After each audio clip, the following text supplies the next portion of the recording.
Hi friends, welcome back to my channel. ഇന്നത്തെ നമ്മുടെ recipe നാടൻ ചിക്കൻ കറിയാണ്. നാടൻ കോഴിയിൽ വേവിച്ചെടുത്ത നല്ല കുരുമുളക് ഇട്ട് വെച്ച ചിക്കൻ കറിയാണ് ഇന്ന് നമ്മൾ തയ്യാറാക്കാൻ പോകുന്നത്. അപ്പോൾ ചാനൽ സബ്സ്ക്രൈബ് ചെയ്യാതെ കാണുന്നവരാണെങ്കിൽ ഒന്ന് സബ്സ്ക്രൈബ് സപ്പോർട്ട് ചെയ്യണേ. അപ്പോൾ നമുക്ക് വീഡിയോയിലോട്ട് പോകാം.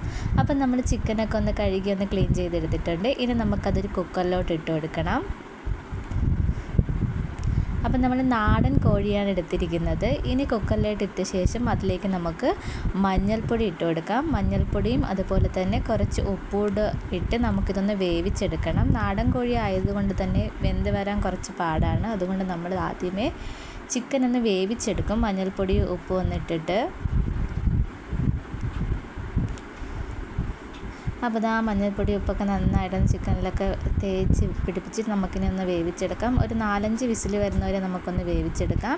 ഇനി നമുക്കിതൊന്ന് താളിച്ചെടുക്കാൻ വേണ്ടി ഒരു ചട്ടി വെച്ച് അടുപ്പിലേക്ക് എണ്ണ ഒഴിച്ച് എണ്ണ ചൂടായി വന്നപ്പോൾ നമുക്കതിലേക്ക് ഗ്രാമ്പൂ, പട്ട, ഏലക്ക ഇതെല്ലാം കൂടി ഇട്ട് ഒന്ന് ഇളക്കി അതൊന്ന് ചൂടായി വന്നതിന് ശേഷം അതിലേക്ക് നമുക്ക് സവാള ചേർത്ത് കൊടുക്കാം. സവാള ചേർത്ത് കൊടുത്ത് നന്നായിട്ടൊന്ന് ഇളക്കി കൊടുക്കുന്നുണ്ട്. നമ്മൾ 2 സവാളയാണ് ഇവിടെ എടുത്തിരിക്കുന്നത്. നല്ല വലിയ 2 സവാള എടുത്തിട്ടുണ്ട്. ഇനി സവാളയൊക്കെ ചെറുതായിട്ടൊന്ന് നന്നായിട്ട് വഴണ്ട് വന്നതിന് ശേഷം അതിലേക്ക് നമുക്ക് ഇഞ്ചിയും വെളുത്തുള്ളിയും പച്ചമുളകും ഒന്ന് ചതച്ചെടുത്തതാണ്, അതും കൂടി ചേർത്ത് കൊടുക്കുന്നുണ്ട്.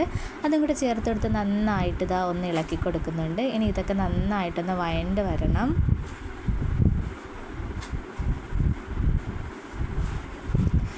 ഇനി ഇതിലേക്ക് നമുക്ക് കുറച്ച് കറിവേപ്പില കൂടി ചേർത്ത് കൊടുക്കാം. കുറച്ച് കറിവേപ്പില കൂടി ചേർത്ത് കൊടുത്തിട്ടുണ്ട്. അതും കൂടി ചേർത്ത് നന്നായിട്ട് ഒന്ന് ഇളക്കി കൊടുക്കാം. ഇനി ഇതിലേക്ക് ചേർത്ത് കൊടുക്കുന്നത് തക്കാളിയാണ്. 2 തക്കാളി, ചെറിയ 2 തക്കാളിയാണ് എടുത്തിരിക്കുന്നത്. തക്കാളിയും കൂടി ചേർത്ത് നന്നായിട്ട് ഒന്ന് ഇളക്കി കൊടുക്കാം. ഇനി തക്കാളിയൊക്കെ നന്നായിട്ടൊന്ന് വെന്ത് ഉടഞ്ഞ് വരണം. അതിനുശേഷമാണ് നമ്മൾ പൊടികളൊക്കെ ചേർത്ത് കൊടുക്കുന്നത്. അപ്പോൾ തക്കാളിയൊക്കെ നന്നായിട്ടൊന്ന് വെന്തുടഞ്ഞ് വന്നിട്ടുണ്ട്. ഇനി പൊടികൾ ചേർത്ത് കൊടുക്കാം. 1/2 സ്പൂൺ മഞ്ഞൾപ്പൊടിയും 2 സ്പൂൺ കുരുമുളക് പൊടിയാണ് ചേർത്ത് കൊടുക്കുന്നത്. നമ്മളിതിലേക്ക് മുളക് പൊടി ചേർത്ത് കൊടുക്കുന്നില്ല. എരിക്ക് കുരുമുളകും പച്ചമുളകുമാണ് നമ്മൾ ചേർത്ത് കൊടുക്കുന്നത്. പിന്നെ നമുക്കതിലേക്ക് മല്ലിപ്പൊടി 2 സ്പൂൺ ചേർത്ത് കൊടുക്കാം. എന്നിട്ട് നന്നായിട്ടൊന്ന് ഇളക്കി എടുക്കുന്നുണ്ട്. കുറച്ച് പെരിഞ്ജീരകം പൊടിച്ചതും ഗരം മസാല പൊടിച്ചതും കൂടി ചേർത്ത് കൊടുക്കുന്നുണ്ട്. അതും കൂടെ ചേർത്ത് നന്നായിട്ട് ഒന്ന് ഇളക്കി കൊടുക്കാം.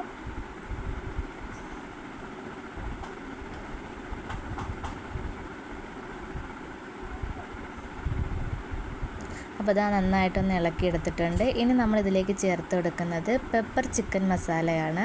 അതും കൂടി ഇതിലേക്ക് ചേർത്ത് കൊടുക്കാം. അപ്പോൾ നല്ലൊരു ഫ്ലേവറും ടേസ്റ്റും കിട്ടുന്നതാണ്.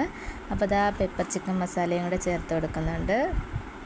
അതും കൂടെ ചേർത്ത് നന്നായിട്ട് ഒന്ന് ഇളക്കി കൊടുക്കാം. പൊടിയുടെയൊക്കെ ഒരു പച്ച മണം മാറി വരുന്നവരെ നമുക്കിത് നന്നായിട്ട് ഇളക്കി കൊടുക്കാം.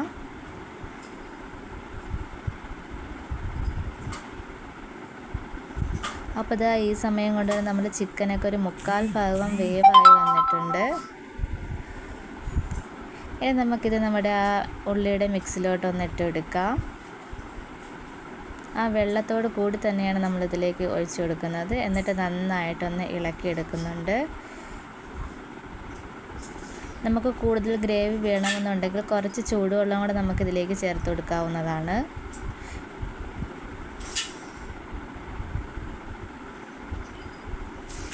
അപ്പം നമുക്ക് ഈ സമയത്ത് ഉപ്പില്ലെങ്കിൽ ഉപ്പ് നോക്കിയിട്ട് ഉപ്പൂടെ ചേർത്ത് കൊടുക്കാം.